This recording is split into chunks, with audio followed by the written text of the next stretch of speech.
morning guys.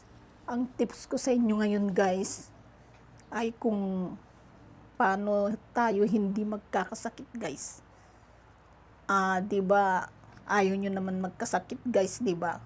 Kaya dapat maging healthy tayo guys. Mga mamsi, ang share ko sa inyo ngayon guys, kung sakali man kayo ay may mga nararamdaman na guys, lalo na sa mga edad natin guys, pag ito ay iyong ininom guys, parang ang nararamdaman mo guys, parang magaan ang iyong pakiramdam. Parang yung sakit mo guys ay parang nawawala na guys. Pag itong i-share ko sa inyo ay inyong gagawin at iinumin guys. Dahil alam ko sa ating mga edad guys, marami na rin tayong nararamdaman na guys. Lalo na ito ay best din sa mga nagme-menopause na guys, o yung papunta sa menopausal, o kaya yung nag-menopause na guys. Ito ay best sa kanila guys.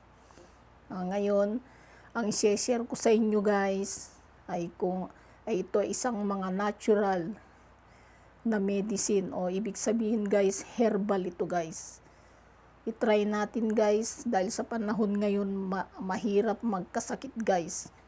Mas maganda guys, prevention is better than cure, di ba guys? Kaya halina kayo guys, gumawa na tayo ng herbal guys. Tipid pa sa bulsa guys, at walang side effect. Nakikita nyo naman guys, sa edad kong ito guys, wala pa akong any maintenance guys. Dahil mahilig guys ako sa mga herbal, mga natural medicine guys, ang hilig ko guys, na ipinapasok ko sa aking katawan guys. Kaya halina, panoorin nyo ang aking share sa inyo. Pwede nyo itong inumin guys, dahil wala naman siyang side effect, at makikita nyo guys kung paano ko siya ginawa guys. Kaya sineshare ko ito sa inyo dahil gusto ko rin makatulong guys, hindi yung kung ano man guys. Kaya halina kayo guys, sana magustuhan nyo itong share ko sa inyo, dahil ito guys, nung ginawa ko guys, ito ay ininom ko na ito guys, kaumagahan. At naramdaman ko, lalo na sa mga edad natin guys, marami na rin tayong nararamdaman, lalo na kung malapit ka na mag-menopause guys, di ba? Ngayon, lahat ng naramdaman ko parang nawala na guys.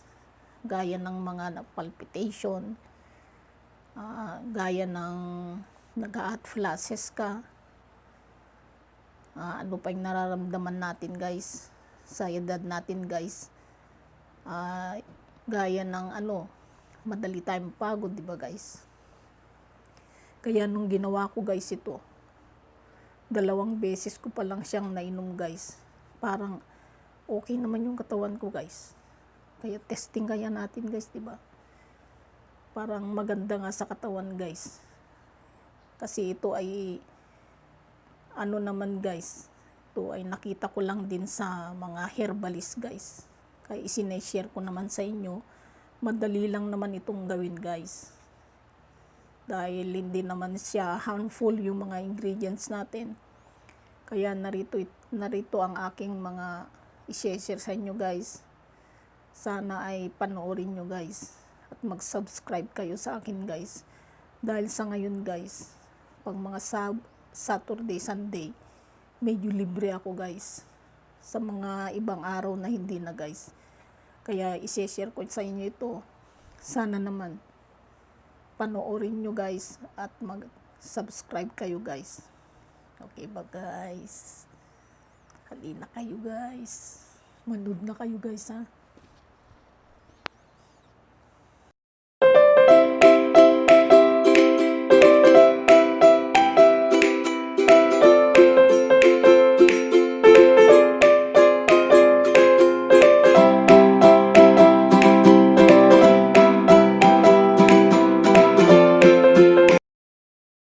Narito na ang ating mga kailangan guys.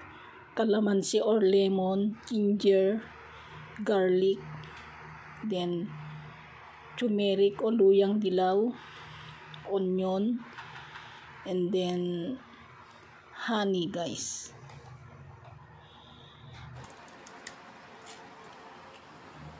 Inutusan ko na guys yung maid ko na maghiwa kasi nagdidilaw na yung turmeric. Ito yung mga kailangan natin guys.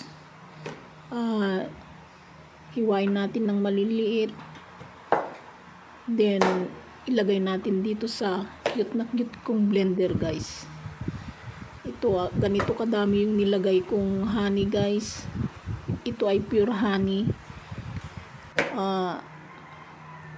Depende kung anong gusto nyo guys.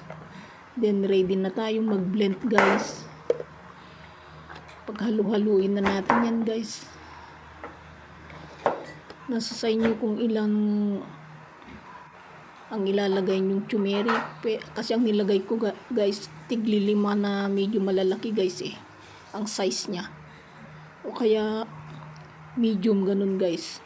5 turmeric, then 5 ginger. Yan, haluan na natin guys ng lemon.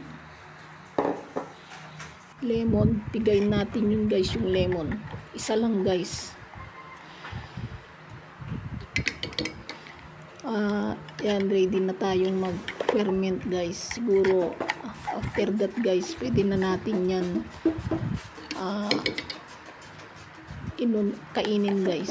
Kasi ang para sa akin lang guys 3 times a day, 1/2 teaspoon lang guys. O nasa sa inyo guys kung 1 spoon sa inyo or 1/4 kung anong gusto nyo guys. Medyo maanghang nga lang guys kasi naghalo ang garlic, turmeric, then ginger. Ito na yung finished product ko guys. Yan lang po guys. Sana nagustuhan nyo guys. Thank you.